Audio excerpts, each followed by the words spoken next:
burn fat and build muscle at the very same time. If you go onto the interwebs and you research it, they will tell you if it is possible, and there's actually a technical term for it. It's called body recompositioning, or for short, they call it recomping. And that's basically doing this, burning your fat, building muscle simultaneously. Now, I'm sorry to have to tell you this, but all those YouTube videos, all those things, all those promises that you can do this simultaneously and gain is mostly marketing. It's just telling you the easy way out. This is the fast and easy way out. Most of those things are added. You're added in 30 days. Do this in 21 days. If you do this for 28 days, you can burn all this fat. You can burn 40 pounds of fat and add 40 pounds of muscle. Well, number one, fat does not turn into muscle. Fat is fat, muscle is muscle. Those are two separate things. A good analogy for doing this simultaneously is like saying, I want to tear my roof off my house and build a second story. Okay? All right, that sounds great. Let's tear the roof off and then get to build a second story. No, no, no, no. I want you to do that simultaneously. I want you to rip those shingles off, and I also want framers to be out there adding the second floor. It kind of sounds ridiculous, right? Okay, well, that's kind of how this works. You got to take these things one step at a time. Now, the reason these guys are asking for this is because I have a perfect story. My barber, I go to him all the time, and he's overweight. He tells me he's overweight and he wants to lose weight, but he's a big dude. He holds his weight well. In a t-shirt, he looks like he's got a barrel chest, he's got big arms, but he's really overweight and he wants to lose weight. So him and his wife get on some program, and he says, I start losing weight, and all of a sudden I'm putting on my t-shirt and I don't look so big anymore. I'm looking like a little scrawny little dude. And I'm like, I have to explain to him, that's because you got 1.5 to 2 inches of fat around all of your muscles. You're not going to see those muscles until you melt that fat off. However, once you do, you will look bigger than you do when you're fat. And I'll tell you, I was 205 pounds, and I went and I did this the intermittent fasting, and I ended up losing 45 pounds, went down to 160. Now, as you can see in this picture, I look bigger at 160 than I did at 205 because the muscles, you see the veins, and you see the muscles kind of all shaping, and it just looks better. So that's something that you can ease your mind. So can this recomposition, body recompositioning happen?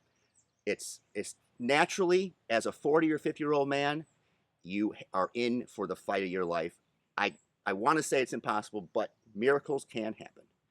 Unless you were on some great anabolic steroid cycle, then you could probably do it. But naturally, it's not going to happen. This is a much better approach. It's 2 steps. You burn the fat. Then once the fat is all burned off, then you start building that muscle. Now, when you're burning the fat, you're going to try and maintain as much muscle as you can and still burn the fat. But this is how you have to do it in steps. I did this. So what I did was I was 205 pounds. I started intermittent fasting, and the first 2 weeks, I lost 15 pounds. Then I started doing cardio. I started doing things like, adding things to it, and I started losing weight even more efficiently. The food that you choose when you are in your eating window will determine how much muscle you maintain. So if you you fast all day and you break your eating window with Skittles and a grape soda and a Snickers bar, well, you're not going to get too much protein into your muscles, and you're going to end up looking what everybody hates, that term, skinny fat. Ugh. To do this, burn fat and build muscle 2-step, it takes 4 elements. So here are the 4 elements. Consistency is the first element. This, in my opinion, is most important. The reason is because right now you're motivated. You want to lose that weight. You want to do something. You're ready to go. Tomorrow, you're going to start your journey to burning fat, and you're going to jump into it. Well, If you don't go back the next day and the next day and the next day, absolutely nothing will happen. I always tell people, if you do something consistent for 30 days, it will change you. No matter whether it's good or bad, it's going to change you. If you don't have consistency, there's no reason to even begin, because that's what it takes. That's where most people fail, is because they start something, they get it going, and they get a little bit of success and they say, oh, this is great. I'm going to go back to the way that I was before that. When you determine to do this and you decide to choose whatever program it is and it works for you, that's the program you're on, and that's what you're planning on living for, going forward for the rest of your life. Now, of course, as you get better and more advanced, you can tweak things, you can experiment, but you got to build those habits through consistency. Okay, so consistency, most important. Second one, almost equally important, and without it, you also will fail, is your nutrition. Everybody says that abs are built in the kitchen, and that's absolutely true, because whatever you choose to put into your body is going to come out as your physical being. So when I did the intermittent fasting 20 hour and 4, I went ahead and said, I'm not going to eat anything for 20 hours. At 4 hours, I'm not changing anything. I'm eating whatever I want to eat, because I already did that, and I just want to see how it works. And it worked fantastic. I didn't want to put my wife out. I didn't want to have my wife making me special meals and chicken breast and steak and things. But I wanted to be able to eat with the family, and I didn't want to put anybody out. And I also, frankly, I couldn't afford anything else. I just didn't have that. So I did it, and it worked. Well, around about 90 days, when I was down to about 170, I said, you know what? If this is working, what happens if I start really looking into my nutrition and start tweaking things here and there? Because I've already got this base habit where I'm doing this really, really successful plan. So that's when I decided to start, number one, breaking my fast with protein and healthy fats. I broke my fast every time with either salmon, sardines, eggs, or ground beef. And then I ate that. And then after I ate that, I waited a half an hour, and then I ate, dinner with the family. A lot of personal trainers, a lot of coaches are going to say, track your macros, track your macros.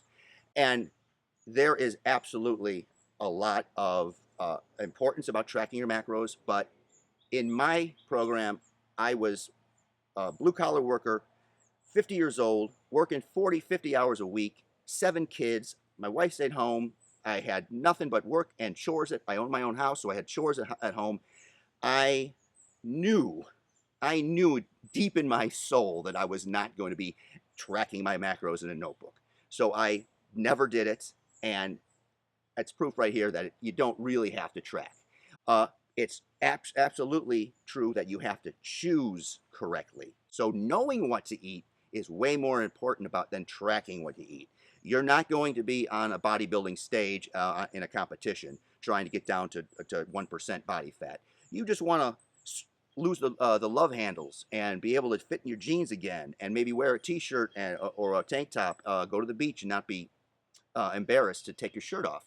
That's what we're going for. The third is important because it determines how fast you're going to lose that fat. I call it the metabolic activity.